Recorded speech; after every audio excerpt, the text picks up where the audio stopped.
Bene, buonasera a tutti, benvenuti all'Ateneo Veneto. Ringrazio la GES di Venezia, il Comitato Pari Opportunità della Corte d'Appello di Venezia per aver voluto patrocinare questo evento. Ringrazio anche per la presenza l'Avvocato Marani, che è componente del Comitato Pari Opportunità del Consiglio dell'Ordine di Venezia, e un ringraziamento particolare al nostro Presidente della Corte d'Appello, Carlo Citterio, a cui poi darò la parola. E vorrei chiamare per un saluto il Presidente della GES. Magari ti metti là così, grazie.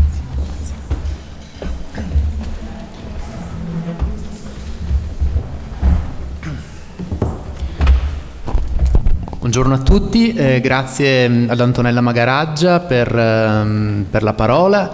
Si tratta della seconda collaborazione in pochi mesi dell'Associazione Nazionale Magistrati con l'Ateneo Veneto. La prima è stata a dicembre di quest'anno in occasione della presentazione di uno spettacolo incentrato sulle figure di Falcone e Borsellino, che è stato allestito nella sala al piano terra, nella ex chiesa al piano terra, e che si è tenuto appunto alcuni mesi fa. Oggi non parliamo però di grandi magistrati, ma di grandi magistrate, come ci illustreranno sapientemente Antonella Magaraggia e Gabriella Luccioli, che grandi magistrate sono state, ed Eliana Di Cara, autrice del libro che oggi andiamo a presentare. È poi previsto anche un intervento di letture dell'attrice Ottavia Piccolo, che noi tutti conosciamo, un'attrice di fama internazionale, vincitrice dei più importanti premi per la recitazione negli anni, e che appunto oggi avrà anche lei un momento importante che ci dedicherà sul tema. Sicuramente verrà ricordato e meglio approfondito nel corso di questo pomeriggio che è stata fatta una strada importante in questi 60 anni. Ora le donne non hanno più solo avuto semplice ingresso in magistratura, ma numericamente sono superiori, forse anche significativamente oramai rispetto ai colleghi uomini, ma non solo, oramai sono anche al vertice delle più importanti e più alte cariche in magistratura, come la prima presidenta della Cassazione, come anche si può dire lo è stato anche la prima presidenza della Corte Costituzionale, per quanto sia un organo composito. Di conseguenza questi temi sicuramente verranno approfonditi nel corso degli approfondimenti e delle letture che verranno effettuate, per cui non mi resta che dare la parola al Presidente della Corte d'Appello per un altro breve saluto, e porto a mia volta i saluti di tutti i componenti della GES, alcuni dei quali sono presenti oggi in aula e che hanno patrocinato con convinzione questa seconda collaborazione con una prestigiosa istituzione veneziana e nazionale che è l'Ateneo Veneto. Grazie.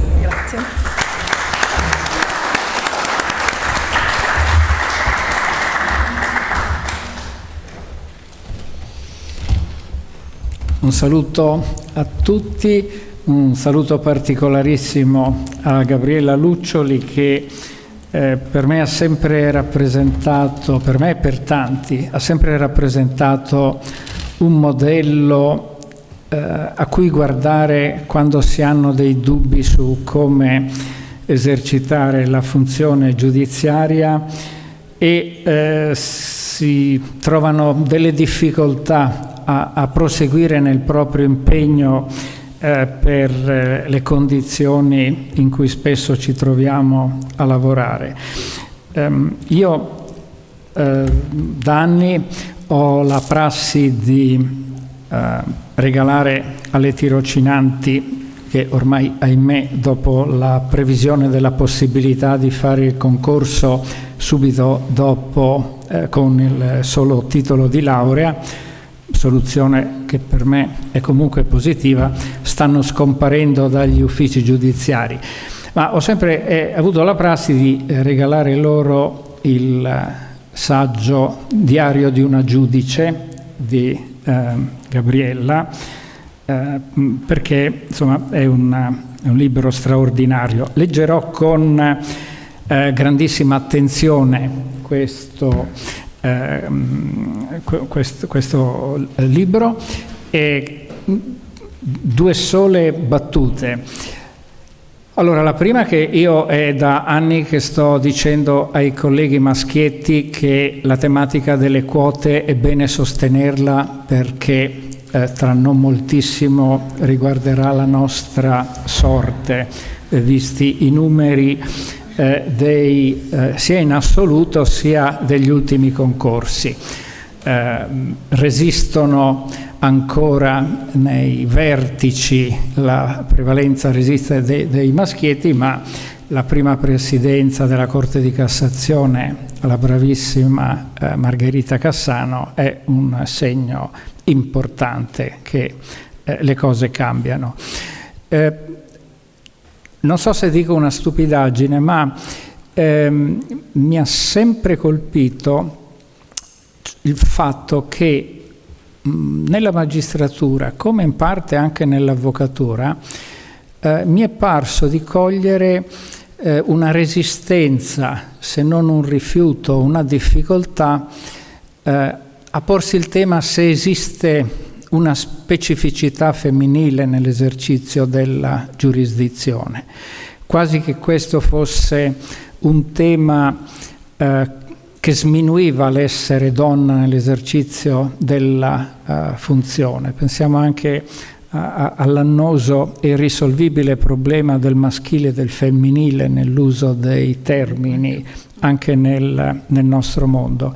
E io credo invece che questo sarebbe un tema interessante da approfondire, perché secondo me non si saprebbe già dove si va a parare, se si va a parare da qualche parte, e quindi è un'idea che mi permetto di mettere sul tavolo.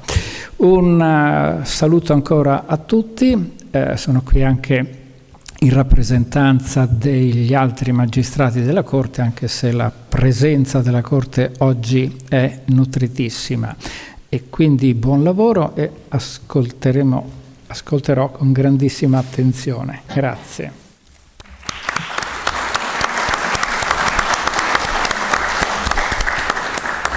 Grazie Presidente Citterio. Il suo saluto non era stato messo nella locandina perché il Presidente Citterio era impegnato in un processo penale. Lo dico perché quando si dice che i presidenti non lavorano, i direttivi non lavorano, il Presidente della Corte d'Appello era incerto se venire perché non sapeva se avrebbe terminato il processo penale. Grazie Presidente. Iniziamo quindi il nostro incontro a discutere oggi sull'ingresso delle donne in magistratura. Abbiamo secondo me 3 donne speciali. La Presidente Gabriella Luccioli, una delle prime 8 donne entrate in magistratura, già Presidente di sezione alla Corte di Cassazione. Eliana Di Caro, giornalista, ormai amica dell'Ateneo, e attenta alle questioni femminili. Abbiamo presentato qui in Ateneo le sue madri della Costituzione, perché si parla sempre di padri costituenti, ma ci sono state anche le madri costituenti, poche, ma ci sono state, e la loro presenza è stata importantissima. E Ottavia Piccolo, conosciutissima, che non ha bisogno di presentazione. Dico che sono donne speciali perché non solo hanno fatto molto nella loro professione, nel loro campo, ma loro hanno sempre avuto una particolare attenzione alla situazione delle donne. E per questo io sono molto contenta di averle qui e di averle tutte insieme.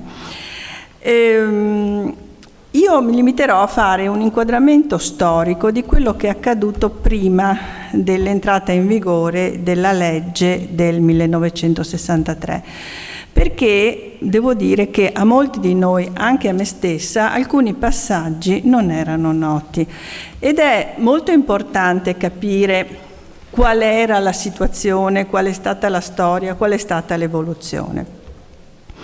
Allora partiamo dai primi anni del secolo dal 2019, nel 1919 dalla legge Sacchi, la legge numero 1176, che è stato per certi versi un passaggio importante perché abrogò l'autorizzazione maritale, riconoscendo alle donne una compiuta e piena capacità. E disse anche che le donne erano ammesse a pari titolo degli uomini ad esercitare tutte le professioni e a coprire tutti gli incarichi pubblici. Peccato che ci fossero delle esclusioni, se non ammesse espressamente dalle leggi, escluse quelle che implicano poteri pubblici giurisdizionali o l'esercizio di diritti e potestà politiche o che attengano alla difesa militare dello Stato. Da questo erano escluse se non diversamente stabilito dalla legge. E questa legge fu seguita da un regolamento, il regolamento del 1920 numero 39, che ridusse enormemente gli spazi che pure aveva dato il legislatore. Quindi le donne non potevano fare il cancelliere, non potevano fare il prefetto, non potevano fare il diplomatico, non potevano fare il ministro, non potevano fare nemmeno l'ufficiale giudiziario, neanche il direttore generale presso i ministeri, potevano fare gli avvocati. Dopo la lunga battaglia e la storia che conosciamo di Lina Boyd, potevano fare gli avvocati, tutto il resto niente. Nel periodo del fascismo, ulteriormente, ci fu il decreto Grandi del 1941 che all'articolo 8 diceva che per essere ammessi alle funzioni giudiziarie occorre tra l'altro essere cittadino italiano, di razza italiana, di sesso maschile e iscritto al Partito Nazionale Fascista. Questo andava di default. Ma tutto questo prima della Costituzione. Uno pensa che all'interno della Costituente e con la Costituzione tutti questi ostacoli sarebbero stati rimossi. Bastava l'articolo 3 della Costituzione per rimuovere qualsiasi ostacolo.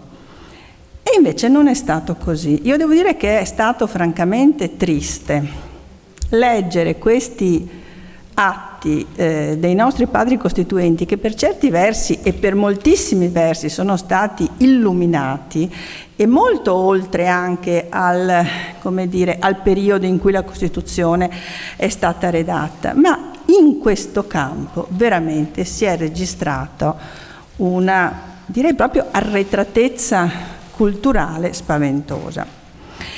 E nonostante la presenza delle costituenti, delle famose madri costituenti di Eliana, che nonostante fossero poche, erano 21, e su 566 che avevano composto la commissione che era incaricata di redigere la Costituzione, ne furono presenti solo 5 nella commissione dei 75 e nessuna nel comitato di redazione materiale della Costituzione. Comunque si batterono forte perché l'ingresso delle donne in magistratura fu uno degli argomenti a cui i costituenti dedicarono del tempo. Ci fu proprio una discussione proprio datata al 31 gennaio 1947 in cui si discusse molto. E riporto alcune discussioni che adesso ci fanno sorridere, ma per la provenienza delle stesse, cioè da persone altamente qualificate, veramente ci devono far riflettere. Giovanni Leone, futuro presidente della Repubblica Italiana, diceva che le donne avrebbero potuto al più andare al Tribunale dei minorenni, ma, cito, negli alti gradi della magistratura, dove bisogna arrivare alla rarefazione del tecnicismo, è da ritenere che solo gli uomini possano mantenere quell'equilibrio di preparazione che più corrisponde per tradizione a queste funzioni. Quindi sia al Tribunale minorenni, ma insomma dove bisogna ragionare veramente, le donne non ci arrivano. Perché, aggiungeva Giuseppe Cappi, che sarà presidente della Corte Costituzionale, quindi tutti personaggioni, nella donna prevale il sentimento sul raziocinio, mentre nella funzione del giudice deve prevalere il raziocinio sul sentimento. Quindi noi siamo sentimentali e non andiamo bene a giudicare. Ma addirittura sono arrivati a dire che ci stanchiamo facilmente. Perché, allora dice, Giuseppe Codacci Pisanelli, magistrato e quindi forte dell'esperienza e anche futuro ministro 2 volte, dice in udienza alle volte la discussione si protrae per ore e ore, richiede la massima attenzione. È evidente che per un lavoro simile sono più indicati gli uomini che le donne si stancano presto. Ma il meglio l'ha poi detto Enrico Molè, giornalista, anche lui futuro ministro, che alla fine dice non si tratta né di superiorità né di inferiorità, quindi non facciamo una questione di competenza. Qui si parla proprio di fisiologia, è il complesso anatomo-fisiologico che fa sì che la donna non possa giudicare, richiamando una scuola francese che si occupava di isteria femminile. Per aggiungere anche che in certi giorni, poi particolari del mese, era ancora più impensabile che si potesse giudicare. Quindi questa era la situazione dei nostri padri costituenti. Le donne si battagliarono molto su questo.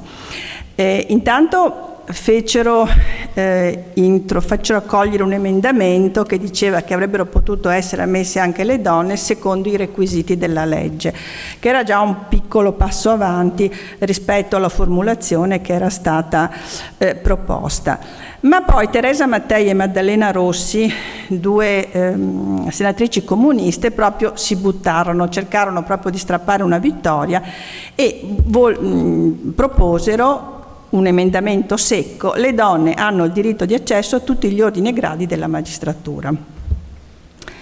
Non vi dico cosa si aprì in relazione alla discussione di questo emendamento.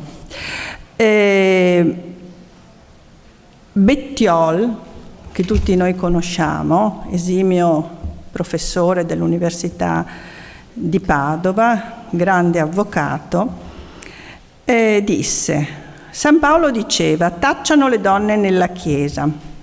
Se fosse vivo direbbe: facciano silenzio le donne anche nei tribunali. Perché le donne sono incapaci di affrontare un problema razionale, un problema logico, e aggiunge che la commozione puramente superficiale che è propria del genere femminile si esplica nel momento in cui le donne devono esprimere il loro parere in relazione a un caso concreto.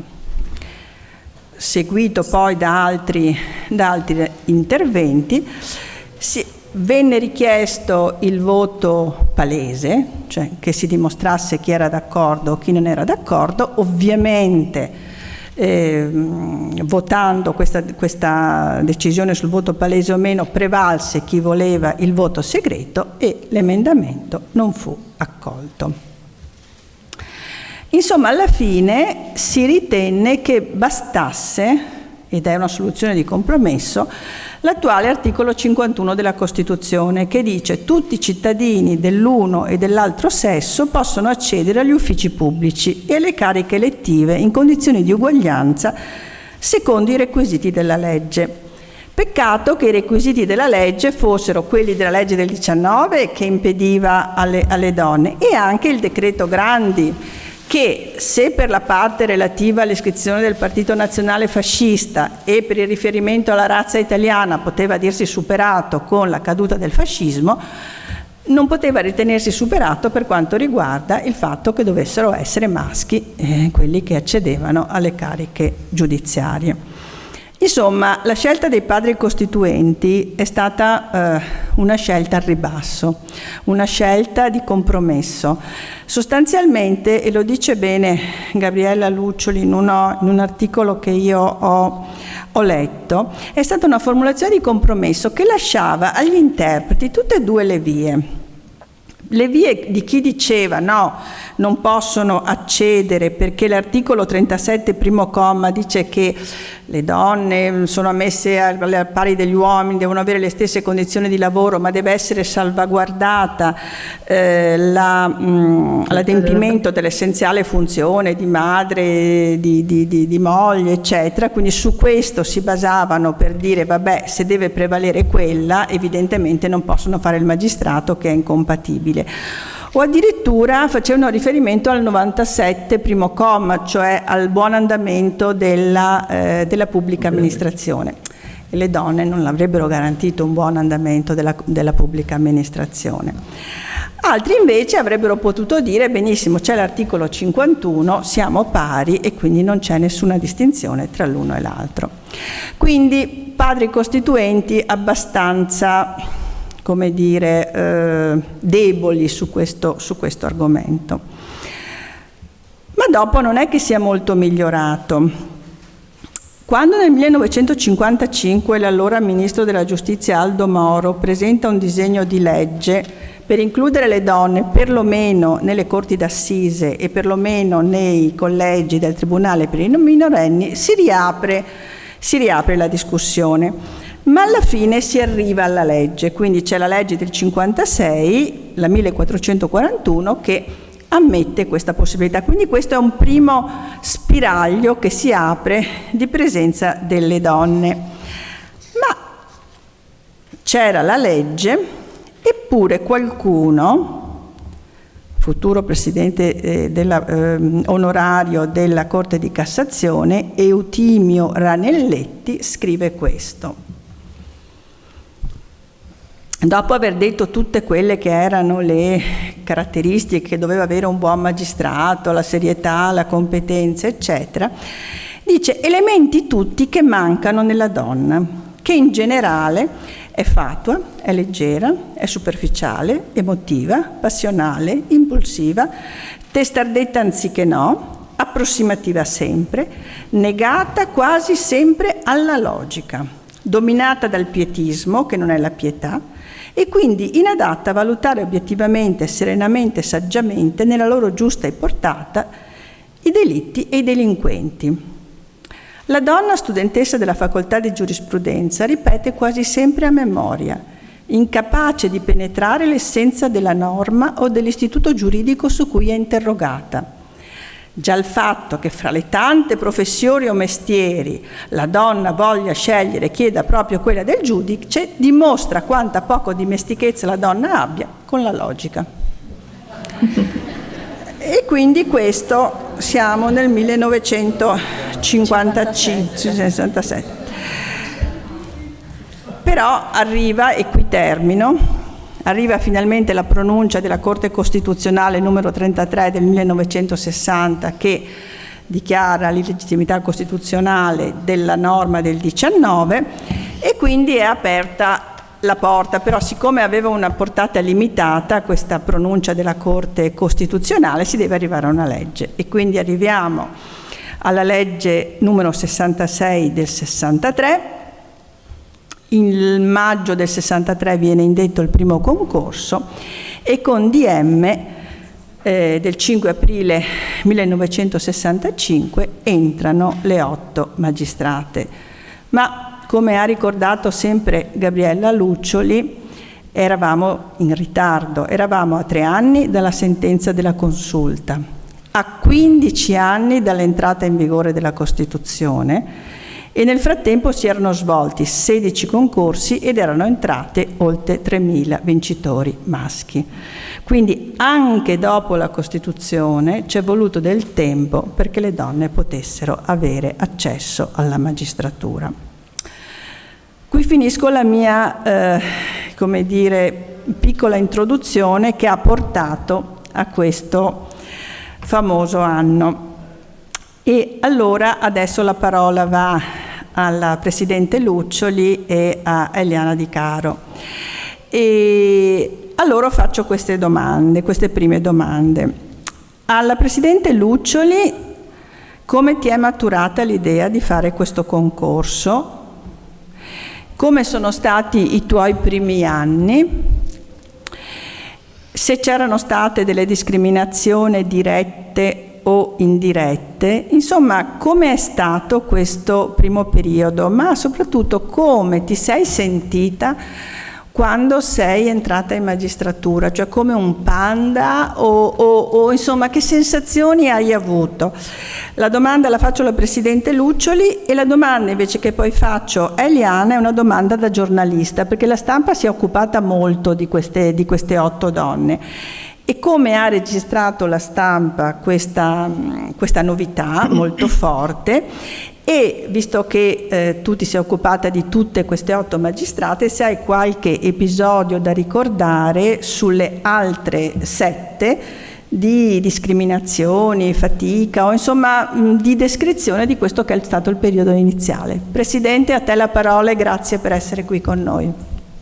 Grazie a te, grazie a voi per questo gradito invito a partecipare a un evento in una sede così prestigiosa che purtroppo non posso vedere da remoto, ma insomma. E grazie al Presidente della Corte per quanto ha detto nei miei confronti. Rispondo subito alla prima domanda. Come mai sei diventata magistrato? Quando io mi sono laureata non volevo fare il magistrato, semplicemente perché non potevo farlo. Io mi sono laureata nel novembre del 1962 e a quel tempo erano ancora in vigore quelle disposizioni che tu prima hai richiamato. E quindi mi trovavo questa laurea per le mani senza sapere bene che cosa farne, mentre vedevo i miei colleghi di corso di laurea già determinatissimi, molto impegnati nella preparazione del concorso. Qualche mese dopo, nel febbraio del 63, mi si aprì improvvisamente questa finestra, questa possibilità. E allora, sulla base di quei principi così rigorosi, così ferrei che la nostra generazione ha coltivato nel crescere, ho pensato che non mi potevo sottrarre a questa sfida. E quindi, appena laureata, ho fatto questo concorso. Allora ovviamente si entrava con la sola laurea e l'ho vinto, e quindi mi sono trovata giovanissima nel mondo della magistratura. Quindi è stata una concatenazione, una combinazione, se vogliamo, di date, di tempi che mi ha aperto questa possibilità. Eravamo solo 8, un numero estremamente esiguo, e eravamo in tutte le parti d'Italia. Io ero sola nel distretto di Roma, quindi mi sono trovata in infinite circostanze da sola, unica componente femminile, in consessi assolutamente, storicamente, rigorosamente maschili. E quindi gli episodi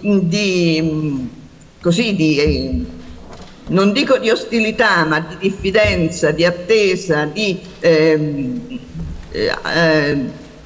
prudenza nell'esaminare la nostra posizione, ce ne sono stati tanti. Ricordo l'augurio di benvenuto rivoltomi dal procuratore generale della Corte d'Appello di Roma in occasione del saluto di benvenuto, in un'atmosfera quindi abbastanza formale, in un incontro voluto dal Presidente della Corte d'Appello di Roma, perché allora non si usava andare al Quirinale e essere ricevuti dal Capo dello Stato. E questo procuratore generale molto noto, molto famoso, austero, lesse un brano di Filo Musi-Welfi che esaltava le attitudini spiccate delle donne per il cucito e per il ricamo.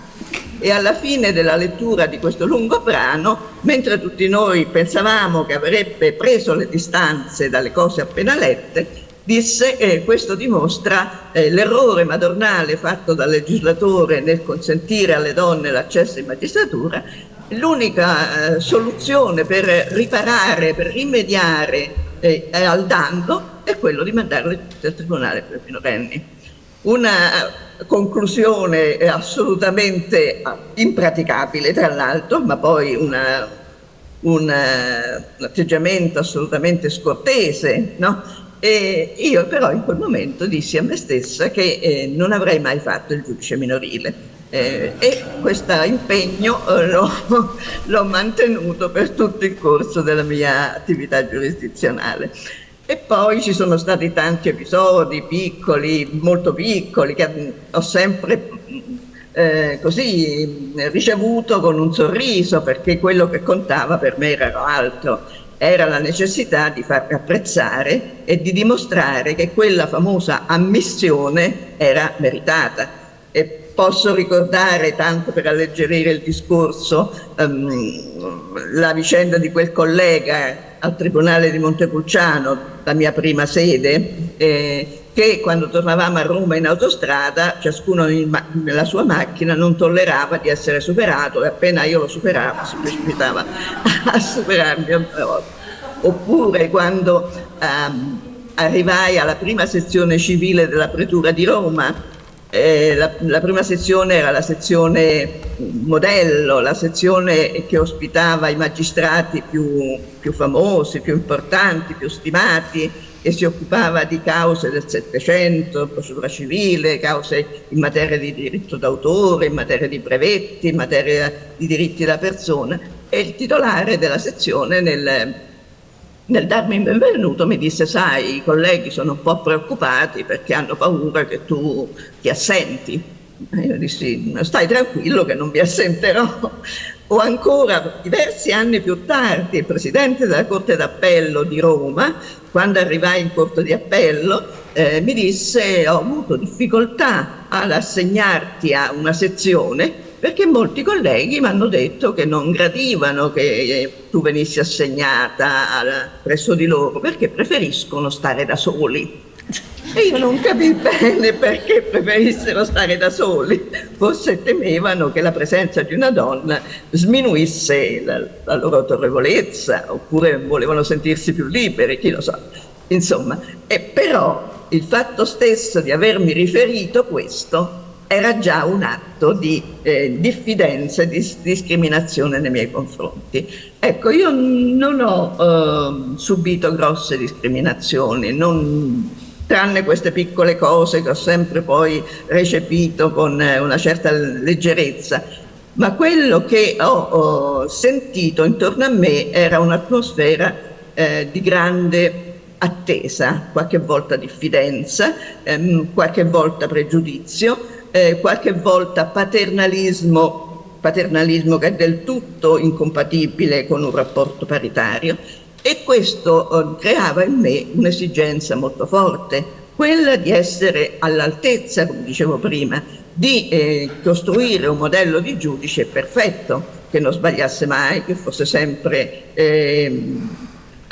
pronto ad ogni esigenza dell'ufficio, che si dimostrasse sempre preparatissimo, che scrivesse delle bellissime sentenze. Ecco, e questo poi l'ho capito più tardi, era una forma di discriminazione indiretta, perché si trattava di pagare un prezzo dal quale gli uomini erano naturalmente dispensati. Si trattava poi di omologare il mio essere giudice all'unico modello di riferimento, che era il modello maschile. E questo con il tempo non mi bastò più, perché con l'acquisizione di una certa esperienza, sicurezza, maturità e professionalità, che trovava poi riscontro nella stima che percepivo da parte degli avvocati, degli utenti, ma anche dei colleghi, sorse in me, ma in tante altre colleghe, l'esigenza di costruire un modello professionale che non negasse, ma rispecchiasse, riflettesse nel giudicare la mia sensibilità di giudice, il mio linguaggio, i miei valori di riferimento. Ecco, quindi si trattava di coniugare il rigore scientifico, il rigore tecnico, con un approccio di genere, un approccio che portasse all'interno delle camere di consiglio, all'interno degli uffici, un punto di vista che fino ad allora era mancato. E questo è avvenuto soprattutto quando io sono arrivata in Cassazione, perché sono stata assegnata alla prima sezione civile della Cassazione, che è la sezione che nella sua sterminata competenza si occupa anche di diritto di famiglia e diritto della persona. E quando arrivai in sezione, anche lì prima donna, consigliere di Cassazione, prima donna all'interno di una sezione totalmente maschile, il presidente Granata, il grande presidente Granata, mi disse: sai, ho pensato di affidarti soprattutto ricorsi in materia di famiglia. Io non la presi tanto bene, perché in qualche modo mi rievocava un po' quel discorso di benvenuto del procuratore generale della Corte d'Appello, anche perché io non avevo nessuna specifica esperienza in materia di diritto di famiglia. Però mi accorsi ben presto che la mia contrarietà era sbagliata, perché il diritto della famiglia, a parte che è un diritto molto bello, era proprio quel settore del diritto che più permetteva di introdurre un punto di vista femminile, un punto di vista che riflettesse le esigenze delle donne, la sensibilità delle donne. E mi sono anche resa conto che il mio punto di vista era ascoltato, era recepito dai colleghi che apprezzavano come all'interno del dibattito in Camera di Consiglio si ponessero altri valori di riferimento, ma non in termini oppositivi, ma in termini di positiva dialettica. E in quegli anni, dal 90 in poi, quando io sono stata consigliere nella Corte d'Appello, poi dopo presidente, abbiamo fatto una rivoluzione nella giurisprudenza in materia di diritto di famiglia, e questo non è tanto merito mio, è mio e di tutte le colleghe che poi nel tempo sono venute nella prima sezione, e anche merito dei tanti colleghi che hanno seguito questa nostra impostazione, che ripeto non si poneva in termini oppositivi, ma in termini di feconda scambio e dialettica fra posizioni diverse. Ecco, questa è la mia esperienza che poi ho potuto ancor più valorizzare con le funzioni di presidente di sezione e ancor più di presidente titolare della sezione, insomma. E quindi ho un ricordo molto bello del lavoro in Cassazione, che secondo me è il lavoro più bello che un giudice possa fare, perché riesce a distaccarsi dal fatto specifico e dettare principi che poi, se sono convincenti, se sono sfondati su motivazioni rigorose, costituiscono punti di riferimento per tutti i giudici di merito. Questo in breve è la mia esperienza. Grazie.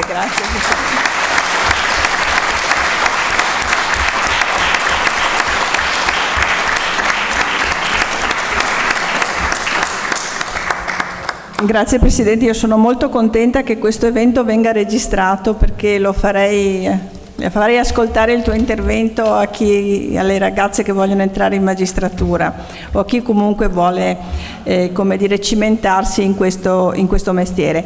Alla nostra autrice la parola. Allora, come reagirono i giornali? Grazie Antonella. Prima ho l'obbligo proprio e il piacere di ringraziarti per questo nuovo invito, di ringraziare tutti gli attori istituzionali che hanno contribuito alla realizzazione di questa presentazione, e naturalmente la Presidente Luccioli, che incontrerò poi anche in altre occasioni. Insomma, si è creato una specie di sodalizio, Ottavia Piccolo, è un grandissimo onore, e naturalmente tutti voi che siete qui. Arrivo alla stampa, ma vorrei tornare solo un attimo indietro a quel dibattito in Costituente, perché qualcuno prima mi chiedeva da dove è nata l'idea di questo libro, come mai hai deciso di occupartene, e proprio perché io ero rimasta veramente sconcertata da quel dibattito, e studiando le vite delle Costituenti, appunto appena 21,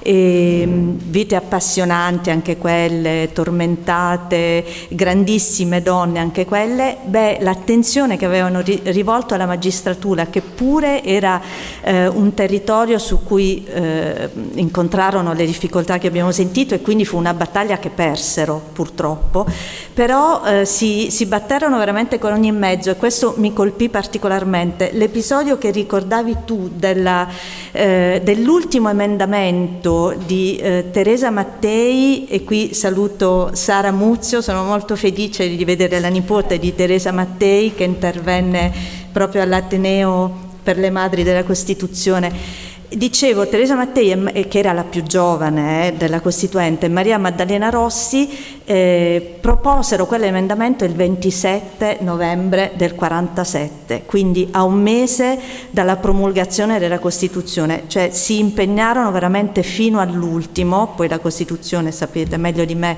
che sarebbe entrata in vigore il 1 gennaio del 48, non ci riuscirono. Comunque fu lì che decisi che io volevo saperne di più di questa vicenda, volevo conoscere le pioniere, cioè le prime donne che si buttarono in un territorio sconosciuto, in un'avventura ignota, e che quindi inevitabilmente avrebbero aperto una strada. E sono poi stata felice di sentire Margherita Cassano che ha riconosciuto merito a queste prime 8 donne, perché effettivamente hanno costituito un esempio per tutte quelle che sono venute dopo, e per se stessa inclusa, no? L'ha detto il giorno della nomina a marzo. Ecco, e quindi ho iniziato a cercare delle notizie, e man mano che però trovavo delle fonti per le 8 vite, mi sono resa conto che mi appassionavo anche al cammino che aveva portato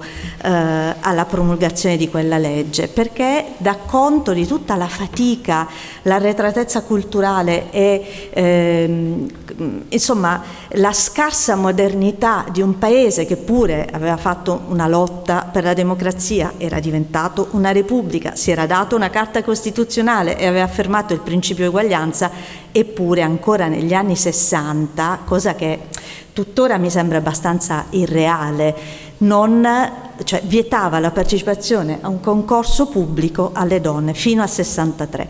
E la stampa, è chiaro, nel 65 si avventa su una notizia del genere perché è dirompente, cioè le donne varcano le soglie dei tribunali in quanto giudici. E quindi si leggono, io sono andata in biblioteca e anche negli archivi online del Corriere, della Stampa e poi di alcuni giornali del Sud, perché 3 su 8 sono campane, una originaria della Calabria, Giulia De Marco, che poi costruisce tutto il suo percorso a Torino, e insomma i titoli ci fanno sorridere, no? Il giudice in gonnella, i mazzi di fiori il primo giorno, le domande sulla vita privata, se sono fidanzate, non sono fidanzate, che tipo di interessi hanno.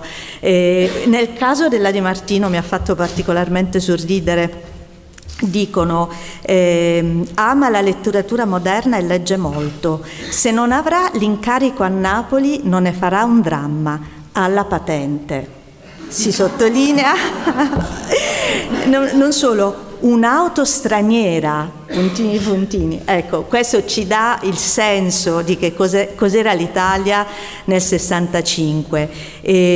Sempre un altro giornale napoletano, cioè il Corriere di Napoli, che era comunque al tempo un giornale importante, 3 simpatiche napoletane entrano nei tribunali, una cosa del genere, quindi tutti si disinteressavano della preparazione, del percorso che avevano fatto in termini di studi, di interessi, eccetera, e si badava solo a quello. Devo dire, mi ha colpito fino a un certo punto, perché anche oggi i giornali non è che siano particolarmente illuminati, e questo lo dico con dispiacere e facendo mea culpa. Ma comunque questo era un po' il sentiment. Dopodiché le altre 7, sì, ci sono stati parecchi episodi, ve ne cito giusto qualcuno. Uno riguarda Graziana Calcagno, l'unica ligure della compagine, che però era andata a studiare a Torino, era di Arenzano, purtroppo morta nel 2018, quindi non ho potuto incontrarla. Io ho incontrato soltanto Gabriella Luccioli, Emilia Capelli, milanese, tutta una vita al Tribunale di Milano, che allora era sede disagiata, mancavano 40 magistrati o magistrate, quindi in massa gli uomini, in 3 le donne furono mandate lì, e Giulia De Marco, ho incontrato loro 3. Graziana Calcagno è morta nel 2018, vi dicevo, di Arenzano, però va a Torino, si laurea con conso e diventa avvocata, e poi invece decide di fare il concorso in magistratura e quindi comincia a Torino. E a un certo punto, maturata l'anzianità necessaria, si sposta in Corte d'Appello. E in Corte d'Appello, questo io l'ho sentito raccontare dalla sua viva voce in un filmato di qualche anno fa, e dice con un tono serafico, molto ironico, dice: un collega si rifiutò di fare udienza con me. E io cosa potevo fare? Io non mi scomposi, dice: il problema non è mio, è suo. E rispose al dirigente, no, che doveva poi appunto organizzare le cose. Insomma, fino alla fine questo collega decise di andare in pensione anticipatamente, racconta sempre lei. E questo accade agli inizi degli anni 80, 82-83, quindi ancora, vedete, un'atmosfera insomma così retriva. E poi ecco, facendo questo libro ho capito molte cose, perché quando ancora adesso si dice: ma come mai le donne non riescono a sfondare nei ruoli apicali, o come mai si incontrano ancora tante difficoltà, ecco, la storia della magistratura è molto indicativa di questo, cioè fa davvero capire che clima ci sia stato in questo paese in tanti ambiti. E quindi anche Giulia De Marco appena entrata a Milano decisero di non inserirla nel collegio in un processo per stupro. E questo, con gli occhi di adesso, è un paradosso, perché semmai invece una donna avrebbe avuto appunto la sensibilità di avvicinarsi meglio, di capire meglio forse le ragioni e le implicazioni di un processo del genere. Emilia Capelli, l'altra milanese, che io poi ho cercato le foto di ciascuna di loro, ha un viso, è minuta, un viso insomma ancora oggi forse un po' che ricorda i tratti di una ragazza. All'epoca era, nella foto che ho messo si vede, aveva veramente l'aspetto di una ragazzina. Comunque arriva dove c'era stata una rivolta nel carcere minorile di Milano, al Beccaria, e lei era il giudice di sorveglianza, quindi fu chiamata immediatamente, e quando arriva l'appuntato che era lì: è arrivata l'assistente sociale, dice, è un campano. E lei mi ha detto, perché vede, era escluso che nella mente di quella persona io potessi essere il giudice di sorveglianza, era proprio, non era contemplato, non era nell'orizzonte, potevo essere solo l'assistente sociale. Ecco, questi sono alcuni flash a proposito delle discriminazioni che hanno subito le altre 7 che mi chiedevi. Sì, però io devo dire, leggendo il libro, grazie.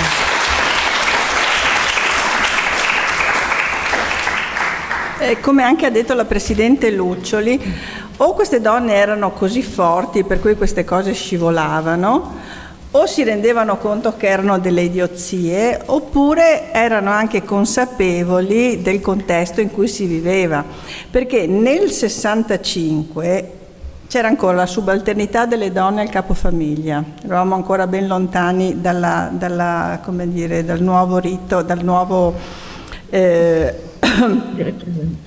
la nuova disciplina sulla famiglia. C'era il delitto d'onore, c'era il matrimonio riparatore, c'era il reato di adulterio per la donna, cioè eravamo veramente da questo punto di vista in un clima oscurantista. Come diceva la Di Marco, era un mondo sotto il profilo della parità assolutamente impari. Per cui queste donne, secondo me, e ce lo conferma anche la Presidente Luccioli, insomma, sorridevano più che altro di queste che erano delle vere e proprie discriminazioni, o dirette o indirette, perché anche il paternalismo dei colleghi maschi era una forma di discriminazione. Comunque, per raccontare un episodio personale, quando io ho iniziato facendo il pretore ad Adria, posto proprio non al massimo della civiltà, ma era nell'85, ogni volta, siccome in pretura, era l'allora pretura mandamentale, si facevano anche i turni per la procura grande, come si diceva, la procura del tribunale, E più di una volta mi chiamavano di notte e mi dicevano mi scusi signora, mi passi il pretore, e io ogni volta dovevo dire no, il pretore sono io. La risposta non mi ricordavo che lei era una femmina. Questo era il siparietto che ogni volta si faceva. E anche un'altra volta mi ricordo invece quando ho iniziato a fare l'uditrice qui a Venezia ed ero con Carlo Nordio, l'attuale nostro ministro. A un certo punto, come si usava, un po' sostituivi il collega, insomma a un certo punto Carlo Nordio doveva andare non so a fare che cosa e ha detto all'interrogato che era lì col suo avvocato dicendo guardi la lascio alla collega.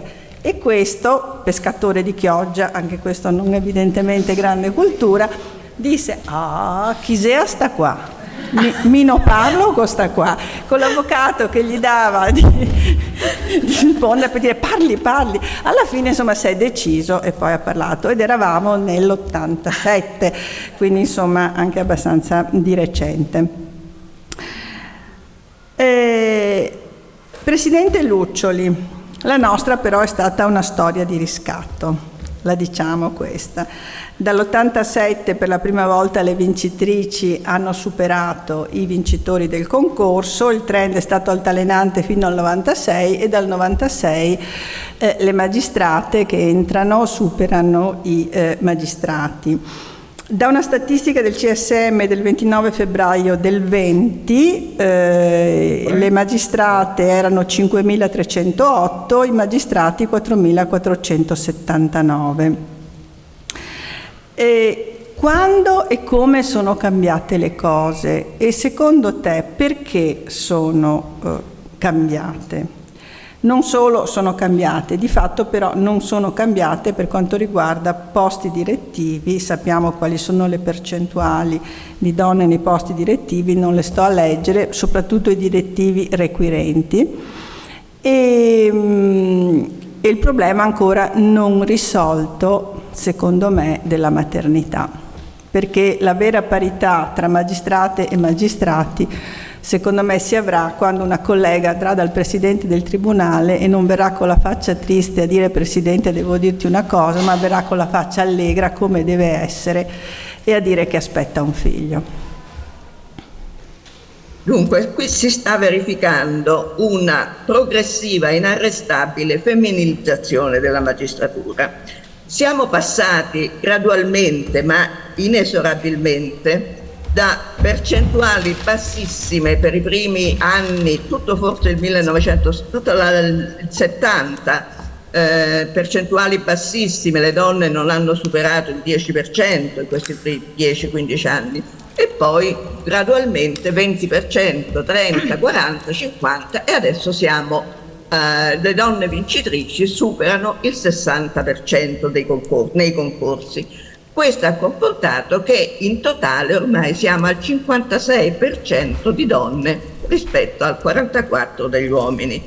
E questo processo, come dicevo, è inarrestabile perché sempre più donne sono vincitrici di concorso, perché sono più brave, perché frequentano meglio l'università, perché si impegnano di più nello studio di preparazione al concorso. Quindi è un fenomeno che senza dubbio tenderà a continuare, così come si è verificato in Francia, dove le donne sono entrate prima, perché sono entrate nel 46 e quindi c'è stato più tempo perché questa femminilizzazione maturasse. Arriveremo forse al punto in cui bisognerà immaginare azioni positive per tutelare la specie maschile in magistratura, però insomma questa è una battuta perché in realtà il soffitto di cristallo deve ancora essere infranto. La percentuale dei direttivi, soprattutto degli uffici requirenti in cui le donne sono appena il 23%, non rispecchia affatto la composizione per generi del corpo della magistratura. Il fatto che sia stata nominata una donna, Margherita Cassano, per la prima volta dopo quasi 60 anni dall'ingresso delle prime donne, sia stata nominata prima Presidente della Corte di Cassazione, è un fatto certamente importante, ha anche un forte valore simbolico, ma non può azzerare il dato di fatto che le donne sono sottorappresentate negli uffici direttivi. Un po' meglio va negli uffici semidirettivi, ma anche lì non abbiamo ancora raggiunto una perfetta corrispondenza rispetto al corpo della magistratura. Non parliamo poi del Consiglio Superiore, dove ci sono state consigliature in cui le donne non ci sono state affatto. Nella consigliatura 2014-2018, quindi neanche tanti anni fa, c'era una sola donna togata, una sola donna eletta dai magistrati, nella persona di Maria Rosaria San Giorgio. Adesso va un po' meglio, perché la riforma Cartabia ha previsto delle azioni positive, ma sono azioni positive a mio avviso del tutto insufficienti, come dimostra il risultato, perché soltanto 6 donne su 20 sono state elette tra i magistrati togati, 4 donne politiche, quindi adesso abbiamo 10 donne al Consiglio Superiore, che è un record rispetto al passato, e però ancora siamo lontani da un'effettiva rappresentanza delle donne in seno all'autogoverno. E guardate che questa non è una questione indifferente, perché non è affatto vero che è la stessa cosa che a capo di un ufficio, che nel Consiglio Superiore, che negli organi di vertice, che in qualsiasi ambiente. Non è affatto vero che sia indifferente se ci sia una donna o un uomo, perché come dicevo prima ci sono diverse specificità nel gestire le proprie funzioni. E poi è una questione di democrazia, oltre che di rispetto della specificità del genere, è una questione di democrazia, perché la democrazia intesa e la parità intesa in senso sostanziale e non in senso formale, perché ovviamente la parità in senso formale c'è, ma quello che importa è la effettività della presenza delle donne in tutti gli uffici, di vertice e non di vertice. Che altro dire? No, mi interessava il discorso della maternità, perché questo è un classico esempio di parità formale, cioè io ti consento di fare il magistrato, però poi non ti tutelo in quelle che sono le tue specificità, perché nel momento in cui una magistrata giustamente aspetta un figlio, allora deve avere tutti i diritti, formalmente ce li ha perché può godere della maternità eccetera, però deve essere garantito anche l'ufficio, e questo, il fatto che lasciando l'ufficio la magistrata sappia che poi il ruolo va in malora, che l'utenza non viene tutelata, perché non c'è un discorso solo di tutela del magistrato, c'è tutela di chi, delle parti che vengono a essere, come dire, a subire le conseguenze. Questa cosa non è considerata, cioè è come se il nostro legislatore, il nostro Consiglio Superiore della Magistratura non si rendesse conto di questa realtà, che ormai la magistratura è femminile. Abbiamo provato con i magistrati distrettuali, che era una bellissima idea per cui ti sei battuta anche tu, ma di fatto concretamente si sono rivelati inadeguati. Allora la vera parità sarà nel momento in cui una magistrata potrà andare tranquillamente in maternità, partorire il suo bambino, accudirlo e sapere che l'ufficio continuerà a funzionare bene. Questa cosa secondo me va risolta e questa sarà la vera parità. Non so cosa pensi tu. Ma io penso che l'ATMI, l'Associazione Donne Magistrato, si è molto battuta per avere questa legge sui magistrati distrettuali, che ha dato una prima ma del tutto insufficiente risposta a questo problema. Il problema esiste ed è fortemente percepito in questo periodo in cui c'è una grandissima carenza di organico, quindi è chiaro che una donna o più donne che vanno in maternità mettono in gravissima crisi l'ufficio. Questo è un dato di fatto, ma è un problema che va affrontato a monte, disciplinandolo proprio in forza di quella femminilizzazione così marcata che abbiamo prima rilevato. So di capi di ufficio che appena arrivano i nuovi uditori, la prima domanda che loro rivolgono: sei sposata, hai figli, conti di averli? Ecco, questa è una condizione che ovviamente penalizza moltissimo le donne. Io ricordo che quando aspettavo la mia prima figlia, ho cercato di camuffare prima all'ultimo il mio stato e ho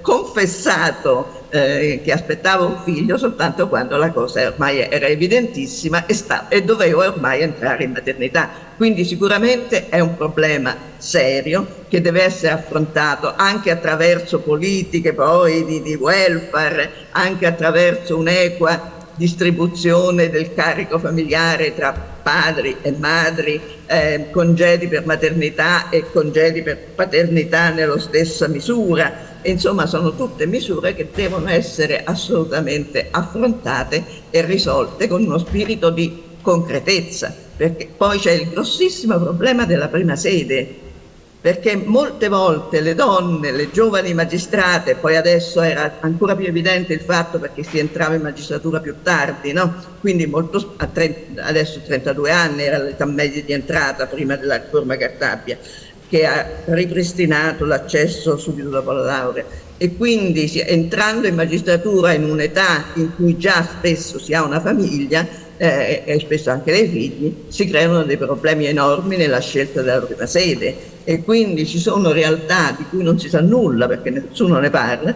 di donne trasferite che devono andare a svolgere le funzioni a 500 km da casa, quindi con problemi enormi di gestione del nucleo familiare, insomma. Grazie. E ritorniamo al libro. Allora, tu hai indagato e noi ti ringraziamo per questo, perché nei libri se avrete modo di leggere, qualcuno li ha già letti, di Eliana Di Caro, c'è la storia professionale ma anche la storia umana di queste donne, e non è un caso che sia una donna che scrive questo, perché una donna è anche interessata a quello che è stata questa donna. Viene descritta brevemente la loro situazione familiare, la loro poi vita successiva, alcune volte con famiglia, altre volte senza famiglia, e di questo veramente ti siamo grate. Allora, a te chiedo, che cosa hai tratto leggendo dalle storie di queste donne? Hai trovato degli elementi in comune o sono state storie completamente diverse? Si parla adesso molto di sorellanza, cioè di empatia che c'è tra le donne. Tu l'hai trovata perlomeno nelle storie che hai costruito in loro, e quindi così volevo sapere cosa ti era rimasto di queste storie di donne che, scusate, io vorrei nominare. Giusto. Perché le persone esistono in quanto hanno un nome, e sono Graziana Calcagno, Emilia Capelli, Raffaella D'Antonio, Giulia De Marco, Letizia De Martino, Annunziata Izzo, Ada Lepore e la nostra Gabriella Luccioli.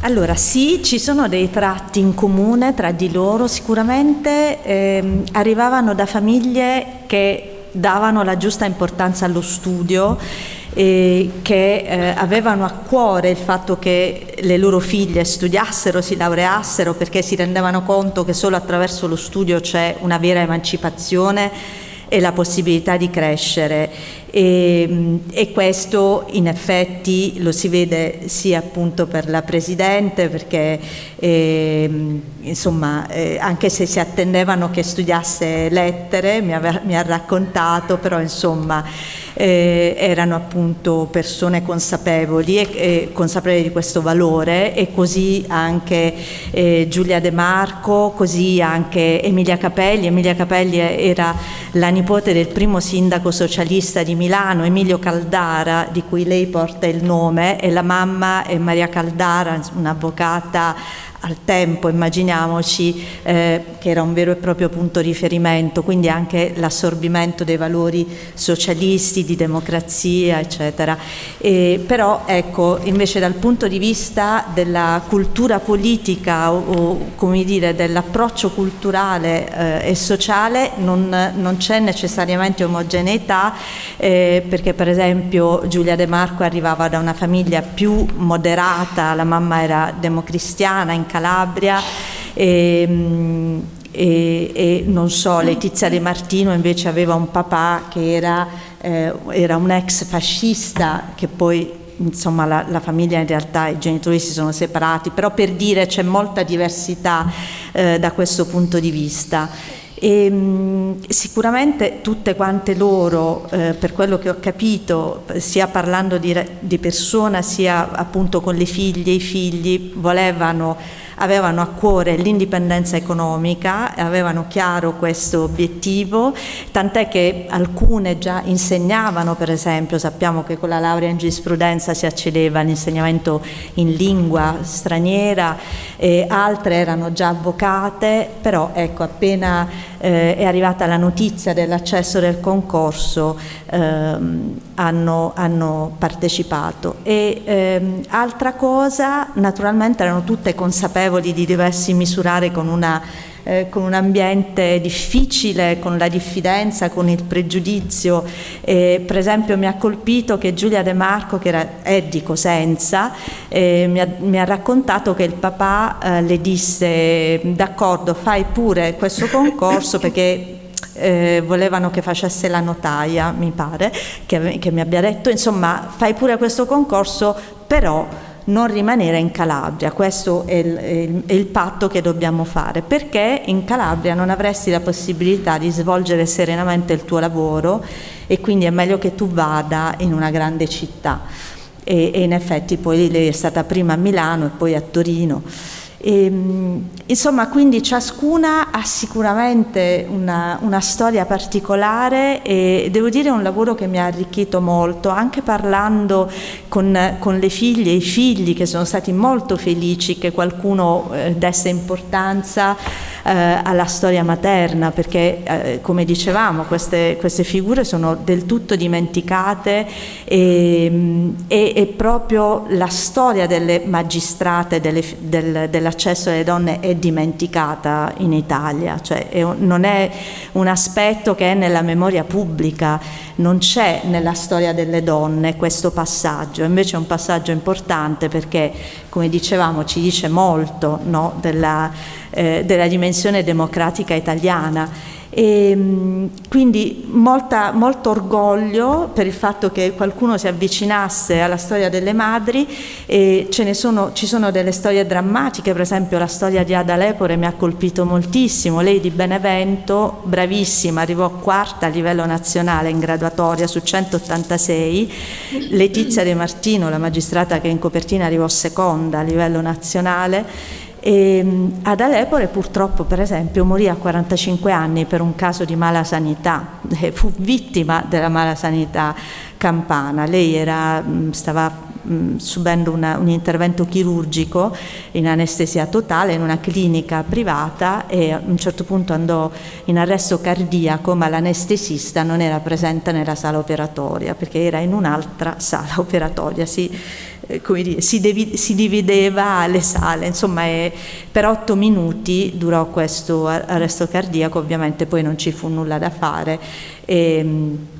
Era una giudice, e qui poi mi ricollegherò a quanto diceva il Presidente, era una giudice molto apprezzata, faceva la giudice tutelare e quindi fu uno shock, lasciò le 2 figlie, il marito, eccetera.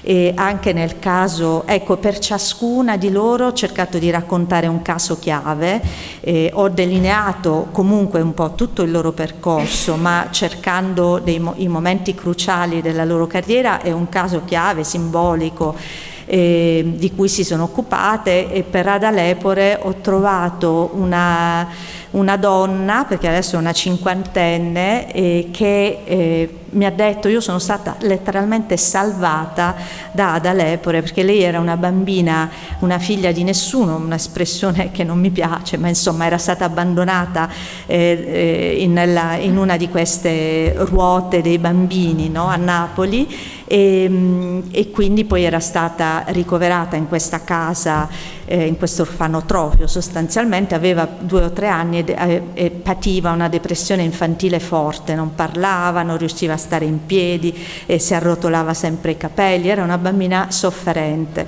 Allo stesso tempo la mamma naturale, la mamma biologica, non riusciva davvero ad abbandonarla, ogni tanto andava, si faceva viva era una persona in gravi difficoltà psicologica, anche economica, insomma, e ad Alepore con grande costanza andava lì a trovare la bambina, a starle vicino e a far capire a questa madre biologica che doveva lasciarla andare questa bambina, perché altrimenti le avrebbe davvero rovinato la vita, e così è stato. Quindi grazie a lei Francesca si chiama, poi è stata adottata e ha trovato la sua strada, insomma ha trovato una famiglia, ha trovato serenità, e quindi insomma è stato anche molto toccante sentire questo racconto. Tra l'altro l'ho conosciuta perché sono venute, pensate, da Napoli a Roma a una presentazione, le figlie, i figli, è stata una specie di reunion molto, molto festosa.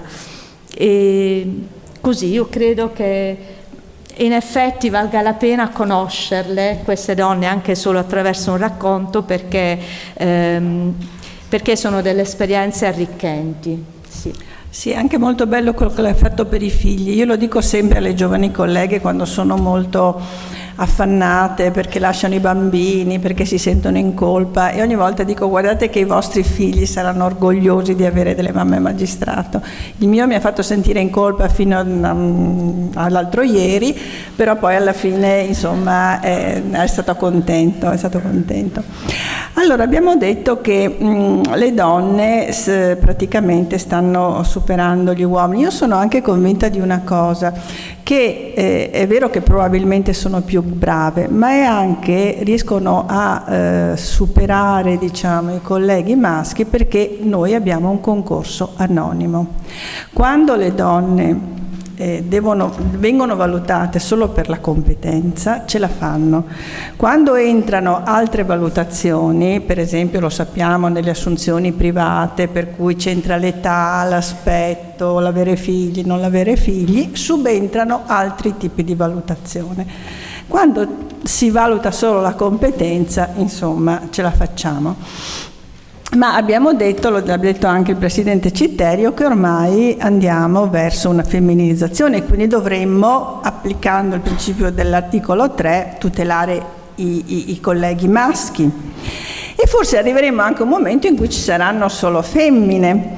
E allora in questo ipotetico momento chissà cosa succederà. E si è posto questo problema una grande attrice che è Lella Costa, che ha fatto un monologo nel 2005, cioè a 50 anni dal primo concorso che aveva visto entrare le colleghe, e ha ipotizzato un'assemblea costituente dove ci si chiedesse non se le donne potevano entrare in magistratura, ma se gli uomini potevano entrare in magistratura.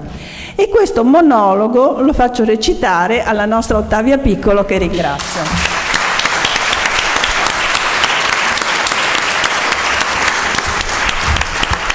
Buonasera, buonasera.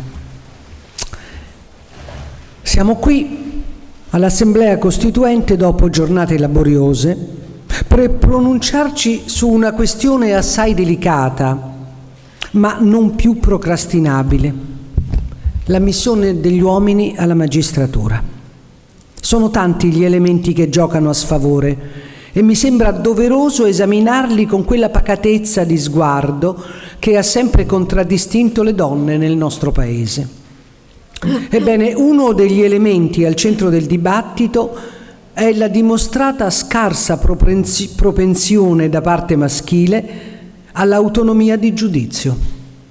Abbiamo esempi che vanno da Abramo ai generali di Hitler, per i quali l'esecuzione degli ordini superiori era una priorità.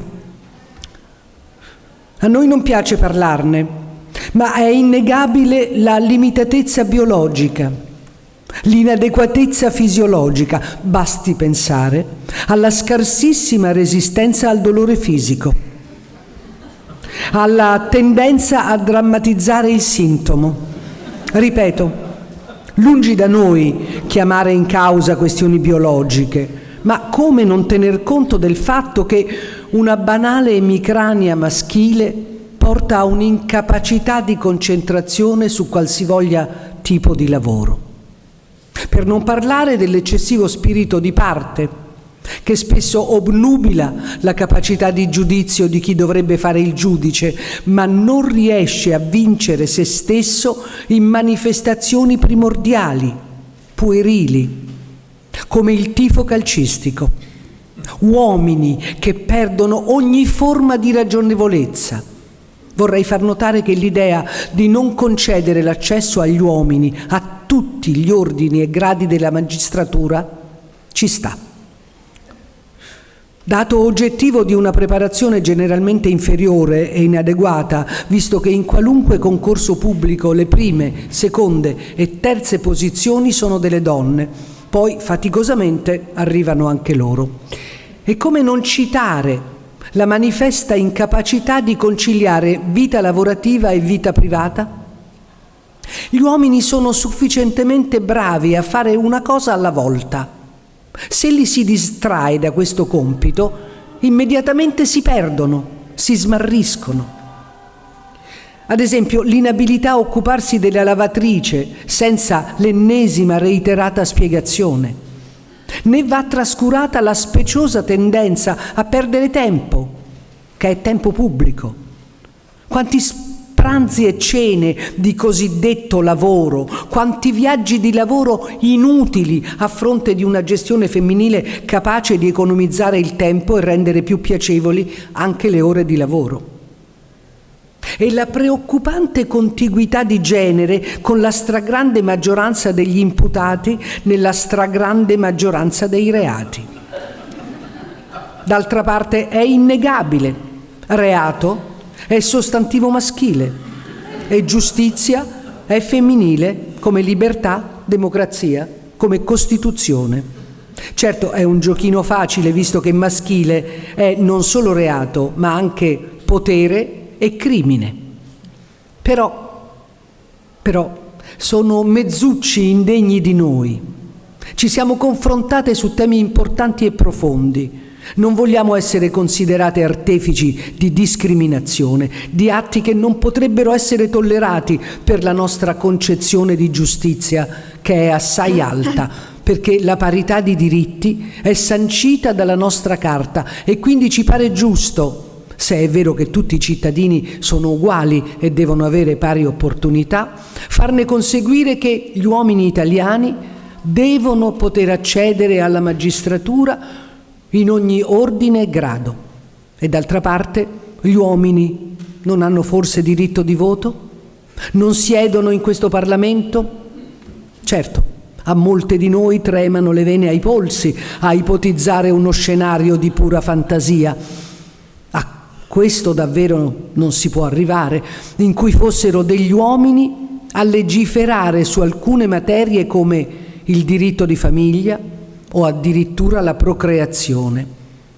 Ma questo timore non ci deve impedire di applicare senza se e senza ma il principio di uguaglianza che ci appartiene da sempre, oserei dire per natura, oltre che per scelta, per cultura e vocazione.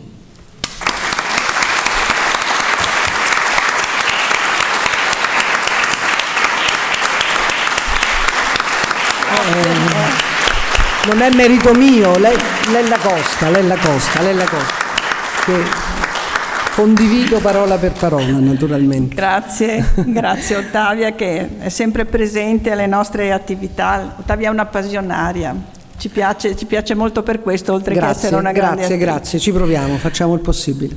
Bene, c'è qualche domanda? Ecco, il Presidente... Sì, non abbiamo... Sì, allora venga. Qui. Sì. Il Presidente del Tribunale di Verona, facente funzioni solo per ora. Lo prendo come augurio. Vi ringrazio perché è stata un'occasione veramente interessante. Per incidence volevo ricordare che quando io sono arrivato al Tribunale di Verona io sono arrivato all'87, nel 1988 ci furono dei presidenti di sezione che rifiutarono di avere in sezione un collega gay. Un collega gay? Sì, che poi venne accettato nella sezione di quel presidente che poi divenne presidente del tribunale. Chiusa la parentesi, tanto per capire di che cosa stiamo parlando, io sono perfettamente d'accordo con te, Antonella, sul fatto che uno dei problemi, se non forse il problema più grosso, è quello della maternità. Però mi chiedo, ma com'è che se da tanto tempo ormai la presenza delle donne in magistratura è diventata una costante, com'è che questo problema dopo anni e anni e anni ancora non si risolve? Cioè, qual è, secondo te, secondo voi, lo chiedo a tutte, qual è il motivo effettivo? Allora, lascio rispondere alla Presidente Luccioli, perché c'è un'uguaglianza formale non sostanziale. Questa è la risposta. Se la Presidente Luccioli vuole aggiungere qualcosa. Ma io credo che sia un problema culturale, che si aggancia al lentissimo processo che ha visto le donne in magistratura e per lunghissimo tempo le ha viste come uomini mascherati, per cui quella stessa esigenza che si poneva in ognuna di noi di omologarci totalmente al modello maschile, dimenticando quindi la nostra specificità di genere, ha portato a sottovalutare e anzi a vedere con fastidio ogni incidente di gravidanza e di maternità. Ripeto, io ho tenuto nascosta il mio stato di gravidanza fino all'ultimo momento possibile e proprio questa omogeneizzazione al modello maschile comportava che vivessimo la maternità in modo colpevolizzante, come una colpa, come qualcosa che ci ricacciava irrimediabilmente all'indietro. Ignorare questo problema significa lasciare le cose così come sono. Ci sono i comitati per le pari opportunità, sia a livello di Consiglio Superiore che presso la Corte di Cassazione che presso le varie Corti d'Appello, e anche questa è una conquista dovuta proprio alla tenacia dell'Associazione Donne Magistrati. Ma i comitati pari opportunità non hanno grandi poteri, hanno soltanto funzioni consultive e più che monitorare o cercare di segnalare situazioni critiche non possono fare. Quindi poi la difficoltà è anche nel fatto che il nostro è un sistema rigido, il sistema ordinamentale dei magistrati è un sistema molto rigido che manca di flessibilità, manca di capacità di aggiustamenti in relazione alla specificità delle fattispecie. Quindi è il legislatore che deve, figuriamoci se lo farà, ma insomma è il legislatore che deve farsi carico a livello generale di un problema e trovare soluzioni che secondo me investono pure il problema della prima sede per i giudiziori, per i MOT come si chiamano adesso, perché lì c'è un grandissimo problema ignorato e che trova soluzione soltanto a livello personale, costringendo spesso le donne a trasferimenti costosissimi, faticosissimi e a prezzo a volte del sacrificio dello stesso vincolo coniugale, poi, come l'esperienza ci dimostra. Grazie. Altre domande? Prego.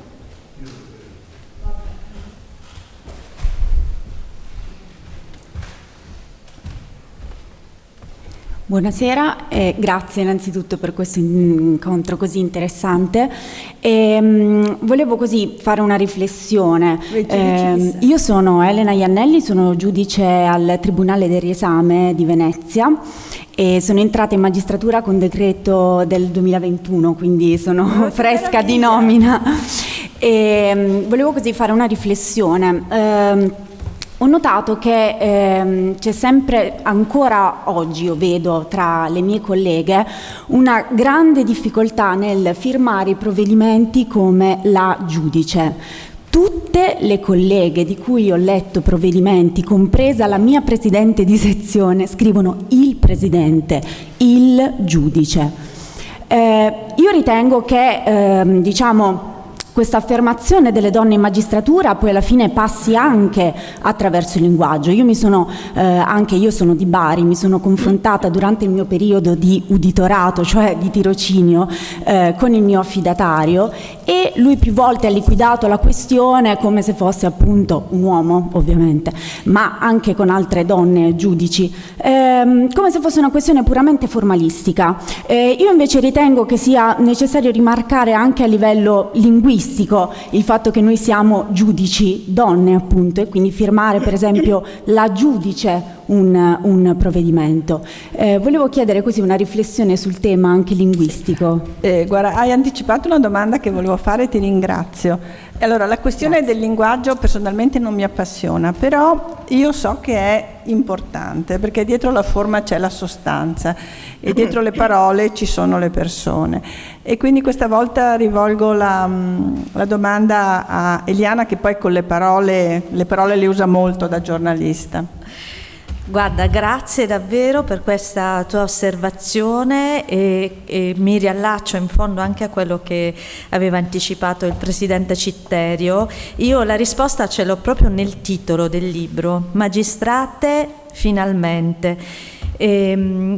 Quando si trattava di sceglierlo il titolo, ovviamente ci si è pensato a lungo, perché il titolo è fondamentale in un libro, va da sé. Poi a un certo punto mi è venuto fuori così e l'ho proposto al Mulino, anche con qualche timore, perché appunto c'è un forte dibattito su questo tema e molte donne sono contrarie, alcune non si appassionano e ci può anche stare, insomma ci mancherebbe altro. Ma io però mi firmavo la Presidente. Grazie Antonella. No, ma alcune sono molto contrarie, non danno importanza, non ritengono che sia quello il problema, anche tra le avvocate tantissime. Io ho anche delle care amiche avvocate, ho anche un paio di amiche magistrate, insomma, invece secondo me è cruciale, non è vero che è laterale, che è secondario, che in fondo non è quello il punto, perché invece le parole sono determinanti nel nominare le cose, poi effettivamente, cioè nel dipingere le situazioni. Allora perché non esisteva il femminile? Perché non esistevano le donne giudici? È molto semplice. E così è accaduto per tutte le professioni più qualificate, più socialmente preziose, perché invece la maestra c'è sempre, anzi la maestra è ugualmente molto importante, voglio dire, l'operaia c'è sempre stata, l'infermiera, cioè ingegnera, architetta, sono tutte professioni alle quali le donne hanno avuto accesso in un secondo momento.